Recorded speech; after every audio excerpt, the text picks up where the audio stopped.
The Archives, part of the Side Hustle Show Greatest Hits collection. How to start a side hustle in 7 key steps. What's up? Welcome to the Side Hustle Show because your 9 to 5 may make you a living, but your 5 to 9 makes you alive. I've been working on a little theory over here on what separates those who have side hustle success, who have entrepreneurial success, from those who don't. And if you stick with me in this episode, I'll lay out what I found is the 7 key ingredients in starting, growing, and maintaining extra income streams. Whether you're an established business owner or you're just starting out, I think you'll find this is a helpful framework for your projects and to think about where you have the biggest opportunities for improvement this year. And of course, I didn't arrive at this theory all on my own, so I've enlisted some help from past Side Hustle Show guests to help walk me through it. Ingredient number 1 is motivation. This is your driving why behind starting out this path. What is your side hustle going to afford you? Why do you do it? Making any sort of change isn't easy, so what's pulling you to do that? This is Rob Dion from OpenSkyFitness.com and episode 261. As a personal trainer, he confronts this why with clients all day long. People always ask me, how do I get my mom to start eating healthy? How do I get my husband to start eating healthy? Or whatever it is, some friend or just significant other. The problem is that they can't get healthy unless they really want to. We kind of have those markers in our lives where we realize, oh man, this isn't going well. I need to change something or fix something here. So that's where it starts. Like, you gotta want it. Yeah, you really gotta want it. Exactly. You gotta want it. I got a note from an email subscriber the other day, and it said, Nick, this all sounds great, but the truth is, I'm just too lazy. So first off, love the honesty, but second, I can't help lazy. It's gotta come from inside. And there's an important note I want to make here as well, and that's that I believe we're all inherently lazy until we start chasing something that matters to us. Laziness is like the default setting, but at a certain point, you might realize laziness isn't getting you where you want to go, or you can substitute laziness for your current path, your current trajectory. If something isn't working, change it. But that motivation has to come from within. If you don't want it, you're not going to work for it. Derek Decker in episode 290 took it one step further, calling the identity habit the true keystone habit. This is where you convince yourself of the type of person you are, or the type of person you will become. The identity kind of gives birth to a lot more other actions and behaviors. And as we get into, though, you can start to change your behaviors and work backwards to start to shift your identity by doing different things and affirming different things about your identity. And the last common trait I found in successful side hustlers under motivation was some form of accountability. In our day jobs, we're used to the structure and management hierarchy and working in teams. In other words, there's a lot of built-in accountability. But in a solo side hustle, especially in the early days, you don't have that, so you have to create it. Maybe that's just a weekly check-in call with a friend who's on a similar path. Maybe that's a mastermind group. Maybe that's something you can work on with your spouse. But some sort of accountability structure is really common and really helpful. So that's ingredient number 1, motivation. What's your why? How does it help you create or support your identity habit? And who's going to help keep you accountable? So step 1 was motivation. Naturally, you need to know why you want to go somewhere before you get going. But that brings us to step 2, destination. Where do you want to go? What will success look like? If you don't set the GPS, how will you know when you get there? This is Brian Sudamore from 1-800 Got Junk in episode 332 of the Side Hustle Show. My number 1 tip would be anyone out there who wants to improve their life, improve their business, grow a business, I'd say come up with your vision. What is your painted picture? I call it, of where you're going. Now, I sat down on a dock, my parents' summer cottage, when I was at $1 million in revenue, and I wrote down on paper 1-page double-sided our painted picture, which said we'd be in the top 30 metros in North America, we'd be the FedEx and junk removal, we'd be on the Oprah Winfrey Show. All these things and more happened because we had a destination, a clear vision of what that future would look like. So for anyone in life, I think it's what's your painted picture? What does your life look like in 3 to 5 years? Write it down. There's been a lot written and said about creating so-called SMART goals, and maybe you're even in the midst of some New Year's resolutions this month. It's been a few years for me since I've created any year-long goals, but I did go through this painted picture exercise from Brian, along with my wife, which was helpful to kind of draw out and project into the future what our ideal days look like. What's your perfect average day? Now, for short-term goals, what I tend to do these days is work in 1 to 3 month project sprints, and most often in 4-week chunks. Like, here's what I want to get done in this time frame, and now I can break down all the steps needed to get there. An interesting counterpoint to this was Paul Jarvis in episode 329. Paul explained that in a lot of businesses, goals are just glorified guesses, and that you may not need to grow for the sake of growth. Here's his number 1 tip for side hustle nation. Yeah, I think it would probably be that most goals are fake. I think that if we set goals, we need to have reasons for setting goals. In the beginning, I was like, I want to make $1 million a year. And that sounds like a good goal, but it wasn't based on like I didn't need $1 million a year. And so I gave it up after working my butt off for just a couple months. So I think if we're setting goals, we need to set goals that realistically accomplish a need that we have instead of just, oh, legitimate entrepreneur makes $1 million a year. Legitimate business does like 20% growth in their MRR. So I think that we need to consider if the goals we have are real or fake, because the fake one's going to bring us. So set goals that are based on real needs and grounded in reality. These are destinations you can feel good about reaching, and you can celebrate those moments. But at least for me, what I found is that every destination is a false summit in some way, to make it a mountain climbing metaphor. It's another milepost on the journey, and I'm happy to have gotten there, but I still have to answer the question, what's next? But that's ingredient number 2. Most of the successful side hustlers and entrepreneurs I talk to share that trait of having a destination in mind. Whether they call it a goal or a vision or a roadmap, they have an idea of where they want to go. And that idea tends to dictate, but not always, the business model they choose to pursue. Now, how to get there, that's what the next several steps focus on. Step 3 is foundation. You can't build a long-lasting, sturdy building without a strong foundation. In this case, I'm talking about your current physical and mental foundation. There's a quote that's stuck with me. It's either in Essentialism or The One Thing, or I read those books back to back a few years ago. And it said, if you don't take care of your body, where will you live? There's a similar quote that's attributed to Jim Rohn. But you rely on your body and your mind for work, so it only makes sense to take good care of it. On the physical side, that means nutrition, that means sleep, that means exercise. There's been a bit of, quote, hustle backlash in the last few years over the idea that if you're not working 16 hours a day, 7 days a week, you're somehow slacking. And that's never what the term has meant for me. The inspiration actually came from an old baseball coach of mine. He said, look, you're going to have bad days at the plate, you're going to have bad days in the field, but hustle never slumps. It's the one element of the game you can control, your own effort. And that's what hustle means to me. And you can take that same proactive attitude toward your health. If you don't take care of your body, where are you going to live? That's the physical foundation piece, making sure you're fueling your body, getting our sleep, and moving. On the mental side, Dean Maxwell from thefoundation.com gave us an interesting test to check if your mindset is in the right place. He asked, do you have or are you getting the results you want? Do you have or are you getting the results you want? If you're not there, there's some room for mindset growth. And as I'm learning, this is not a box you can simply check off and move on. Like, oh, that's good. It's recognizing there's going to be lots of mental blocks to break through over time. And perhaps the most important mindset win of all is this understanding, knowing that yes, you can get through them. You've probably heard the stories of entrepreneurs who sacrificed their health for the sake of their business. But that's not what I've heard from hundreds of Side Hustle Show guests. They make health, both physical and mental, a priority. And that's what it lands as the foundation ingredient here in this episode. The foundation piece is your starting point. That's what you're building on. A pet peeve of mine is to say starting from scratch, because nobody ever really starts from scratch. You've got this whole lifetime up until now of experiences and skills and networks to lean on, and that stuff makes for a great foundation. Step number 4 is education. And the good news is you found an incredible resource for entrepreneurial education. The Side Hustle Show and podcasts like it have hundreds and hundreds of in-depth interviews and case studies, so you got that part covered. It's at this stage, education stage, where you're evaluating different business ideas, selecting the ones that are most appealing to you, and testing the waters. It's also the stage where you have an existing business, you're constantly learning and improving and investing in your own education as an entrepreneur. There are a couple things I want to point out here that I found common amongst past guests as a result of education. Those are the practice of learning as you go, or just-in-time learning, and mentorship. Just-in-time learning is the understanding that you can still start today with what you have and what you know, and figure out the rest later, figure out the rest as you need it. If I stopped learning the day I walked on campus for the last time, none of this would exist. And I think you have an inherent understanding of that, but I still see people getting caught up asking questions that might be pertinent 6 or 12 months down the road, but certainly shouldn't be roadblocks from them getting started today. There are tons of amazing resources for the education you need today. There are free resources like blogs, podcasts, YouTube channels. There are inexpensive online course options like Udemy or your sponsor Skillshare. Then there are some premium online courses with perhaps more community or structured involvement. But you get pretty common these days. I learned everything I could from the podcast. I took an online course. I watched a bunch of YouTube videos. No matter what you need to know, somebody probably already knows it, and they may be willing to teach you. The last note I'll make on step number 4, education, is mentorship. Smart side hustlers and entrepreneurs know that they don't have to reinvent the wheel, but can instead seek mentorship, either formal or informal, from somebody who's already on the path. Step number 5 is execution. This is doing the work, and this is the fun part where you actually do the thing that gets you paid. There are hundreds of episodes on this exact topic, or you can hit up sidehustlenation.com/ideas if you're still on the hunt for a side hustle idea. But I want to touch on a couple things related to execution that have stood out to me over the years. The first is focus. One common trait among successful side hustlers and entrepreneurs is they've been able to put on the blinders to everything that wasn't a priority for them. I'm getting better at this myself, but I'll admit it can still be a struggle. Remember the focusing question from the one thing. What's the one thing I can do right now such that by doing it, everything else will become easier or unnecessary? What's the one thing I can do right now such that by doing it, everything else will become easier or unnecessary? Rosemary Grover from BusyBudgeter.com and several Side Hustle Show episodes put it this way. It was really important for me to basically be able to be full-time income within a year, and if I wasn't able to be full-time income within a year, I was going to have to walk away. Like that, there's just no way to make this happen any other way. So I eliminated anything that I wasn't the most important thing for my growth. So I didn't answer all of those spam emails that you get that are like, hey, give us an infographic and your blog post. Like, no, I didn't even read them. I didn't answer every blog comment, which is something that pretty much everyone tells you to do. I didn't do all the things that everybody else thought was important. I just focused on Elite Blog Academy, which I was in at the time, and I only worked 10 hours a week. And as I grew out of that, what I realized was that you don't have to work 50, 60, 70 hours a week to make an insane income blogging. There's very little overhead blogging. And if you spend your time doing the things that make you the most amount of money consistently, and you eliminate doing the things that make you less amount of money consistently, your income naturally grows. Like, it's almost impossible to fail at this. She makes it sound so simple. That's actually, I need to go back and re-listen to that one. That was episode 268 if you want to check it out.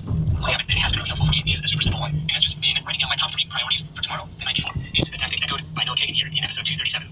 And at night, I just write down 3 things, sometimes 4, sometimes less. What am I doing the next day? And it just kind of gives you this inspiration. As you said, it was my one thing. I just like wake up in the morning and I have my to-do list and I just go at it. And the idea that I spend a little bit more time, I think there's that balance of spending a little bit more time thinking about what I'm going to do before I just go do it. And then having that like clear, like go attack this list when I get up first thing in the morning, that's dramatically making me more productive.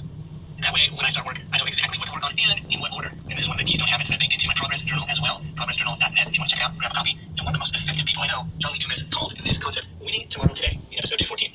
But the 2 things that I am good at are, number 1, I win tomorrow today. So what exactly does that mean? It means I don't wake up in the morning and say, okay, what am I going to do today? Let me kind of fiddle around for a while and figure that out and use my brain cells and my bandwidth and my energy to do that. I already know exactly what I'm doing the minute that I open my eyes up because I went tomorrow today. The night before I sat down and I crafted out what my morning routine is going to be and what my major goals for that day are. So I know I basically go to sleep and have dreams about it in a good way. So I know when I wake up, I'm off to the races because when you wake up, you have a certain amount of great brain cells, great energy to crush it. So don't waste it trying to figure out what to do. Just basically get that running starts and just get moving first in the morning. So that's how you win tomorrow today. You write down what you're going to do and you execute on that. This execution step is the part we tend to focus on the most, the actual day-to-day labor of our business, and I think that's for good reason. It is critically important. But inside this execution step is a whole world of strategy and optimization. I think you'll like the email by Michael Gerber on how to avoid building yourself a job in this stage if that's not what you want. I think you'll like 80-20 sales and marketing by Perry Marshall for how to maximize your profitability in this stage. But as fun and exciting as the execution step is, our list doesn't end there. Like I said, I've got 7 steps, and I'll be back with the last 2 right after this. Now, so far, we've covered a bunch of shuns: motivation, destination, foundation, education, and execution. That brings me to step number 6, or shun number 6, which is reflection. This is the step where you take a step back, you pause for a minute, and you ask yourself what you have done. You ask yourself what's working right now, what's going well, what's not going so well. It's in this reflection step where you can often uncover new opportunities for improvement. Like maybe a certain ad campaign was a hit, or maybe you found a new source of clients or reliable team members, or maybe you found yourself doing a lot of work that really wasn't very enjoyable or effective. But if you don't take the time to reflect and analyze, you're not going to be able to adjust course. I try to practice this through my progress journal on a nightly, weekly, and monthly basis, and on the blog and my quarterly progress reports. It's the time to say, here's what I worked on, did those things drive results? And if not, why not? I like doing this regularly because it gives me a way to measure the impact the work is having. And I'm reasonably confident I'm productive at work. I'm doing the work of the labor of it, but is that work effective? Is it moving me closer to my goals, to my vision? Another element of the reflection step is a gratitude practice. And this is just a super simple habit of making a quick note of the things you're grateful for on a daily basis. Big things, small things, doesn't matter what made you happy today, what made you smile. This little habit is one that's scientifically proven to improve your mood and happiness. And finally, step number 7 is repetition. This is what I call the hustle habit, and you may have heard it described as the slight edge, or the compound effect, or the 20-mile march. But the idea here is simply consistency. Of all the entrepreneurs I've talked to, the 7th common step many of them share is a remarkable persistence and consistency. To keep showing up, to keep learning, to keep evolving, to keep doing the work. And even when they don't feel like it, even when things aren't going well. And over time, that wins. We wrote a post from Food Blogger Pro called this the 1% Infinity Habit, way back in episode 46. For me, the number 1 tip would be I call 1% infinity. So what does it look like to continually improve in really small percentages over time? p.m. Not necessarily huge ideas that we implemented over a long period of time, but like really small things that we've done like right before I got to bed. An example would be I was thinking about starting Food Blogger Pro, and I said, you know what, I'm just going to email these developers that have done a membership site before and just see what they say about possibly building a site. And it was really that email that was the catalyst into Food Blogger Pro, and it was just that one little 1% that it took a little bit of a mental jump. Like, oh, I really want to go to bed right now, but I'm just going to shoot an email real quick. Okay.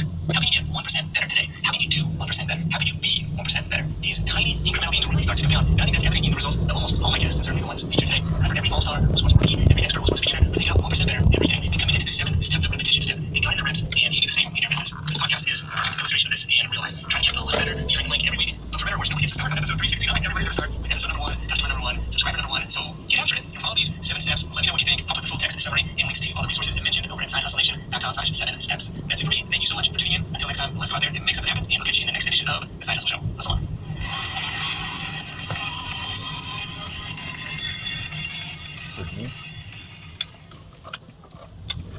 The explanation that I heard was that, again, an accountable government, you want to face the charges and defend them. I mean, I think the example you're giving is a good example of how architecture influences behavior, but not always, perhaps, the way the architect imagines. There's another example I think of. You've been to the Vatican, I assume? I have been to the Vatican. So, you know, when you walk into St. Peter's Square there are these 2 big rounded colonnades, or rows of columns, that are meant to, as I read, at least architecturally, feel like arms welcoming you into the fold. This is, I am the Lord your shepherd, welcoming you into the fold of the church. Long before I knew that was what it was supposed to represent, when you walk in there, it's an overwhelming feeling of awe, maybe some feel comfort, but it is firmly established that architects do stuff on purpose and we respond to it, right? We do have that as a kind of given, and then the question is, are they right? Because they could be wrong. There's an article that was published in 2015 called "The Impact of Classroom Design on People's Learning: Final Results of a Holistic, Multi-Level Analysis." Pretty sexy title there. Equally sexy journal called Building an Environment. And the authors are several, but I think the most senior author on this is Peter Barrett, who was the founding director of this thing called Southward's Research Institute for the Built and Human Environment. And what this study did, it's not random assignment. I guess it's in theory possible to randomly assign kids to go to different classrooms and different schools, and also to have random assignment of architectural styles. So the big caveat on this is that it's a correlational study. But that said, it's 153 classrooms in 27 different elementary schools, or I guess they call primary schools in the UK. And the aim was to identify, this is a quote, the impact of the physical classroom features on the academic progress of the 3,766 pupils who occupy each of those specific spaces. Okay, great. And very specifically, the report concludes that 7 key design parameters were identified that collectively explained 16% of the variation in people's academic progress achieved. So in other words, there is an effect of architecture if you trust these correlational findings. And when you ask the question like, well, how much is 16% of the variation? Is that a lot or a little? I can tell you there's a lot. Most interventions have a fraction of that effect. So there's something going on here if, it is all about the architecture and not something that correlates with the architecture, like how wealthy that school district is. But if you take it on face value, you have to say, wow, what are these 7 key design parameters? Yeah, what are these 7 key design parameters? So they are as follows: light, temperature, air quality, and these are 3 that the researchers would call kind of like naturalness. If you have a lot of natural light, if the temperature is comfortable for you and the air quality is good, not polluted, that's all kind of mimicking in a way being outside on a nice day. And that actually turns out to be about half of the effect of the built environment when it comes to classrooms. And it's also what the researchers say that everybody thinks about, right? When you think about a wonderful classroom, maybe your own primary school classroom and how it may not have been ideal, very often people think like, was there light? Was it too cold or too hot? And was it like stifling? Basically, was there a lot of fresh air, right? Okay, so the other 4 factors are as follows. The first I'll give 2 that they would call stimulation. There's color and complexity. And here, color is the variety, the brightness of the colors, like how much color is there, and complexity is just like how much crap there is. And the interesting thing about complexity and color, these 2 features of stimulation, is it's kind of like a Goldilocks story. It's really important that you don't have too much color or too much crap in a classroom, but also not a monochromatic classroom or one where there's nothing on the walls. And the final 2 features fall into what they call individualization. So individualization includes ownership and flexibility. Ownership, the researchers define as basically your ability as a student and also as a teacher to customize the classroom with things that are unique to you, kind of like when teenagers decorate their own bedroom. And flexibility is everything just fixed, or is there some opportunity to flexibly rearrange chairs or boards or anything else so that you can have roundtable discussions when you need them, but line things up for a speaker when they come in. So collectively, that's the story that they want to tell. Half of the effect of the built environment being about naturalness. Here's an oldie but a goodie from the archives, part of the Side Hustle Show Greatest Hits collection. How to start a side hustle in 7 key steps. What's up, people? Over here, welcome to the Side Hustle Show, because your 9 to 5 may make you a living, but your 5 to 9 makes you alive. I've been working on a little theory over here on what separates those who have side hustle success, who have entrepreneurial success, from those who don't. And if you stick with me in this episode, I'll lay out what I found as the 7 key ingredients in starting, growing, and maintaining extra income streams. Whether you're an established business owner or you're just starting out, I think you'll find this is a helpful framework for your projects and to think about where you have the biggest opportunities for improvement this year. And of course, I didn't arrive at this theory all on my own, so I've enlisted some help from past Side Hustle Show guests to help walk me through it. Ingredient number 1 is motivation. This is your driving why behind starting down this path. What is your side hustle going to afford you? Why do you do it? Making change isn't easy. So what's pulling you to do that? This is Rob Dione from OpenSkyFitness.com and episode 261. As a personal trainer, he confronts this why with clients all day long. People always ask me, how do I get my mom to start eating healthy? How do I get my husband to start eating healthy? Or whatever it is, some friend or just significant other. And the problem is that they can't get healthy unless they really want to. We kind of have those markers in our lives where we realize, oh man, this isn't going well. I need to change something or fix something here. So that's where it starts. Like, you gotta want it. Yeah, you really gotta want it. Exactly. You gotta want it. I got a note from an email subscriber the other day, and it said, Nick, this all sounds great, but the truth is, I'm just too lazy. So first off, love the honesty, but second, I can't help lazy. It's gotta come from inside. There's an important note I want to make here as well, and that's that I believe we're all inherently lazy until we start chasing something that matters to us. Laziness is like the default setting, but at a certain point, you might realize laziness isn't getting you where you want to go, or you can substitute laziness for your current path, your current trajectory. If something isn't working, change it, but that motivation has to come from within. If you don't want it, you're not going to work for it. Derek Debker in episode 290 took it one step further, calling the identity habit the true keystone habit. This is where you convince yourself of the type of person you are or the type of person you will become. The identity kind of gives birth to a lot of our other actions and behaviors. And as we'll get into, though, you can start to change your behaviors and work backwards to start to shift your identity by doing different things and affirming different things about your identity. And the last common trait I found in successful side hustlers under motivation was some form of accountability. In our day jobs, we're used to the structure and management hierarchy and working in teams. In other words, there's a lot of built-in accountability. But in a solo side hustle, especially in the early days, you don't have that, so you have to create it. Maybe that's just a weekly check-in call with a friend who's on a similar path. Maybe that's a mastermind group. Maybe that's something you can work on with your spouse. But some sort of accountability structure is really common and really helpful. So that's ingredient number one, motivation. What's your why? How does it help you create or support your identity habit? And who's going to help keep you accountable? So step one was motivation. Naturally, you need to know why you want to go somewhere before you get going. But that brings us to step two, destination. Where do you want to go? What will success look like? If you don't set the GPS, how will you know when you get there? This is Brian Scudamore from 1-800-GOT-JUNK in episode 332 of The Side Hustle Show. My number one tip would be anyone out there who wants to improve their life, improve their business, grow a business, I'd say come up with your vision. What is your painted picture, I call it, of where you're going? Now, I sat down on a dock, my parents' summer cottage, when I was at $1 million in revenue, and I wrote down on paper, one-page, double-sided, our painted picture, which said we'd be in the top 30 metros in North America, we'd be the FedEx and junk removal, we'd be on the Oprah Winfrey Show. All these things and more happened because we had a destination, a clear vision of what that future would look like. So for anyone in life, I think it's what's your painted picture?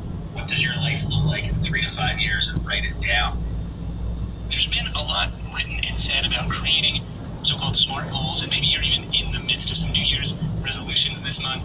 It's been a few years for me since I've created any year-long goals, but I did go through this painted picture exercise from Brian along with my wife, which was helpful to kind of draw out and project into the future what our ideal days look like. What's your perfect average day? Now, for short-term goals, what I tend to do these days is work in 1 to 3 months